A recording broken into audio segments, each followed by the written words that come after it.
करता रहनु हई बुनी पर आके रात के पूरी हमने के ना मिलल ज्यादा से 3 दिन मरे रहनु 4 ओर पतल चल गई रहे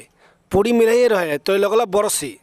बाद में भाई के पड़ल हम रसगुल्ला ना मिलल रे भाई तेरा रसगुल्ला के पड़ल बा सारे पूरी में मिला के रसगुल्ला पड़ल बा देखो तेरा भाई तेरा का कहतई कलुए टकलू मामा कौन है अबे अरे ते कलिया बोल का हाल बा ते जी क्या करते सर कलिया अरे वो टकला मामा तू बहुत टकला बड़ा मामी मारत हियन बड़ तरह के तो टकला पर तू कुछ ना कर थकबो हाँ ठीक बा टकला तार हाँ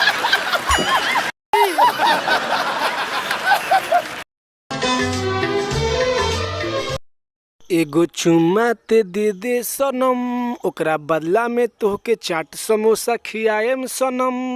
सनम